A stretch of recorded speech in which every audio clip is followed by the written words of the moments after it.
ತುಂಬಾ ಸಾಫ್ಟಾಗಿರೋ ಅಂಥ ಈ ದೋಸೆನ ಮಾಡೋದಕ್ಕೆ ಜಸ್ಟ್ ಒಂದು 15 ನಿಮಿಷ ಇದ್ದರೆ ಸಾಕು. ಇನ್ಸ್ಟೆಂಟಾಗಿ ಬಿಸಿ ಬಿಸಿ ದೋಸೆ ಹಾಗೂ ಇದಕ್ಕೆ ಕಾಂಬಿನೇಷನ್ ಆಗಿರೋ ಅಂಥ ಚಟ್ನಿ ಸಹ ತೋರಿಸ್ತಾ ಇದ್ದೀನಿ. ತುಂಬಾ ಈಸಿ ಮಾಡೋದು. ಬನ್ನಿ ಹೇಗೆ ಮಾಡೋದು ನೋಡೋಣ. ಜಾರ್ಗೆ ಈಗ 1 ಕಪ್ ಆಗೋಷ್ಟು ಅನ್ನನ ಹಾಕೊಳ್ತಾ ಇದ್ದೀನಿ.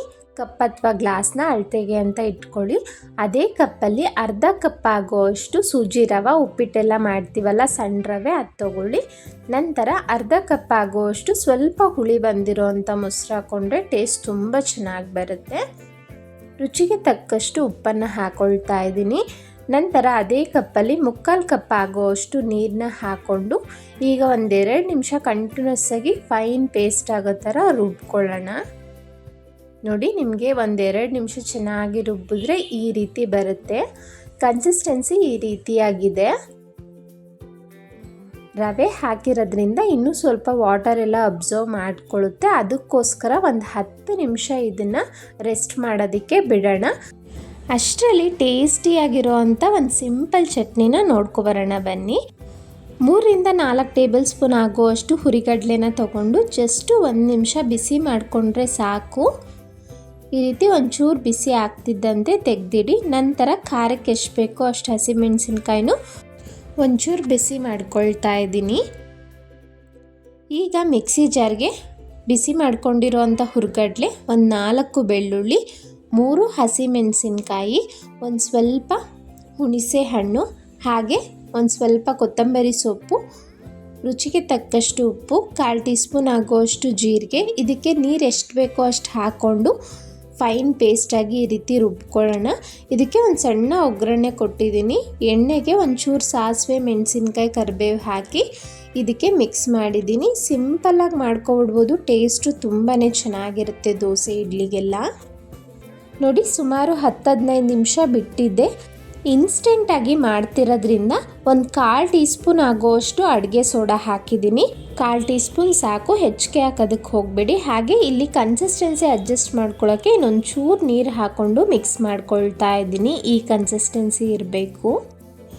ಹೆಂಚನ್ನು ಕಾಯೋದಕ್ಕೆ ಇಟ್ಟಿದ್ದೀನಿ. ಹೆಂಚೆಲ್ಲ ಚೆನ್ನಾಗಿ ಕಾಯ್ದ ಮೇಲೆ ಲೋ ಫ್ಲೇಮ್ ಇಟ್ಟು ಈ ರೀತಿ ನೀರು ಹಾಕಿ ಟೆಂಪ್ರೇಚರ್ ಕಂಟ್ರೋಲ್ ಆಗುತ್ತೆ. ಒಂದು ಟಿಶ್ಯೂಯಿಂದ ಕ್ಲೀನ್ ಮಾಡಿಕೊಂಡು ಒಂದು ಸೌಟಾಗುವಷ್ಟು ದೋಸೆ ಹಿಟ್ಟನ್ನು ತಗೊಂಡು ಈ ರೀತಿ ಮೇಲಿಂದ ಹಾಕಿದ್ರೆ ಸಾಕು. ಅದೆಷ್ಟು ಸ್ಪ್ರೆಡ್ ಆಗುತ್ತೋ ಅಷ್ಟೇ ಸಾಕು. ಒಂಚೂರು ತುಪ್ಪ ಅಥವಾ ಎಣ್ಣೆನ ಹಾಕೊಳ್ಳಿ.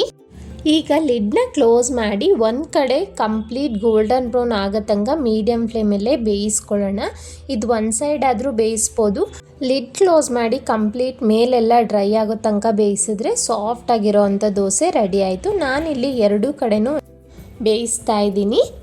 ಕೆಲವೊಬ್ರಿಗೆ ಈ ರೀತಿ ದೋಸೆ ಬರ್ತಾ ಇಲ್ಲ ಅಂದರೆ ಕನ್ಸಿಸ್ಟೆನ್ಸಿ ಸರಿ ಇರಲ್ಲ ಅಂತ. ಹಾಗೇನು ಮಾಡಬೇಕು ಅನ್ನೋದು ಮುಂದೆ ವಿಡಿಯೋದಲ್ಲಿ ಹೇಳ್ತಾ ಹೋಗ್ತೀನಿ. ಕಂಪ್ಲೀಟ್ ವಿಡಿಯೋನ ನೋಡಿ. 2 ಕಡೆ ಈ ರೀತಿ ಬೇಯಿಸ್ಕೊಂಡ್ಮೇಲೆ ಇದನ್ನು ತೆಗೆದು ಪಕ್ಕಕ್ಕೆ ಇಡ್ತಾ ಇದ್ದೀನಿ. ಇನ್ನೊಂದು ದೋಸೆನೂ ತೋರಿಸ್ತೀನಿ. ಇನ್ನೊಂದು ದೋಸೆ ಹಾಕೋದಕ್ಕಿಂತ ಮುಂಚೆ ಹೆಂಚನ್ನ ಚೆನ್ನಾಗಿ ಕಾಯಿಸ್ಬೇಕು. ಮತ್ತು ಲೋ ಫ್ಲೇಮ್ ಇಟ್ಟು ಹಿಟ್ಟನ್ನು ಹಾಕಿ ಸೇಮ್ ಪ್ರೀವಿಯಸ್ ಏನು ಹೇಳಿದ್ದೋ ಅದೇ ರೀತಿ ಬೇಯಿಸಬೇಕು. ಕೆಲವೊಬ್ರಿಗೆ ಮೊಸರು ಅಥವಾ ಅನ್ನ ಒಂಚೂರು ಜಾಸ್ತಿ ಆದರೂ ಈ ದೋಸೆ ತುಂಬಾ ಸಾಫ್ಟ್ ಆಗಿಬಿಡುತ್ತೆ. ಈ ರೀತಿ ತೆಗೆಯೋದಕ್ಕೆ ಹೋದರೆ ಕಿತ್ತೋಗುತ್ತೆ. ಅಂಥ ಟೈಮಲ್ಲಿ ನೀವು 1 ಅಥವಾ 2 ಟೇಬಲ್ ಸ್ಪೂನ್ ಆಗೋಷ್ಟು ಅಕ್ಕಿ ಹಿಟ್ಟನ್ನು ಹಾಕ್ಕೊಂಡ್ರೆ ದೋಸೆ ಪರ್ಫೆಕ್ಟಾಗಿ ಬರುತ್ತೆ. ಬಟ್ ನಾನು ವಿಡಿಯೋದಲ್ಲಿ ತೋರಿಸಿರೋ ರೀತಿಲಿ ಅಳತೆ ಪ್ರಕಾರನೇ ಮಾಡಿದ್ರೆ ಅಕ್ಕಿ ಹಿಟ್ಟೇನು ಅವಶ್ಯಕತೆ ಇರೋದಿಲ್ಲ. ಇನ್ ಕೇಸ್ ಬರ್ತಿಲ್ಲ ಅನ್ನೋ ಟೈಮಲ್ಲಿ ಈ ಟಿಪ್ನ ಯೂಸ್ ಮಾಡಿ. ನೋಡಿ, ಒಳ್ಳೆ ಗೋಲ್ಡನ್ ಬ್ರೌನ್ ಬರ್ತಿದ್ದಾಗೆ ನಾನು ತೆಗೆದಿಟ್ಟಿದ್ದೀನಿ. ನಾನು ತೋರಿಸಿರೋ ಅಳತೆಲಿ ನನಗಿಲ್ಲಿ 6-7 ದೋಸೆ ಆಗಿತ್ತು. ಆರಾಮಾಗಿ ಇಬ್ಬರಿಗಾಗುತ್ತೆ. ಮೊದಲೇ ಚಟ್ನಿನ ಮಾಡಿಟ್ಕೊಬಿಟ್ರೆ ಬಿಸಿ ಬಿಸಿ ದೋಸೆ ಹಾಕಿ ಹಾಗೆ ಸರ್ವ್ ಮಾಡ್ತಾ ಇರ್ಬೋದು. ನಾನು ಸಜೆಸ್ಟ್ ಮಾಡೋದು ಯಾವಾಗಲೂ ದೋಸೆನ ಇನ್ಸ್ಟೆಂಟಾಗಿ ಮಾಡೋದ್ರಿಂದ ಬಿಸಿಲೇ ತಿನ್ನಬೇಕು. ಇದು ಒಂದು ಸಣ್ಣ ಸಜೆಷನ್ ಅಷ್ಟೇ. ಯಾರೆಲ್ಲ ಸಬ್ಸ್ಕ್ರೈಬ್ ಆಗದೆ ನೋಡ್ತಿದ್ದೀರಾ ಪ್ಲೀಸ್ ಸವಿ ಕಿಚನ್ ಕನ್ನಡಗೆ ಸಬ್ಸ್ಕ್ರೈಬ್ ಮಾಡಿ. ನನ್ನ ಚಾನಲ್ನಲ್ಲಿ ಹಲವಾರು ರೀತಿಯ ಇನ್ಸ್ಟೆಂಟಾಗಿ ಮಾಡೋ ಅಂಥ dosa, idli recipes, lunch box recipes ಇದೆ.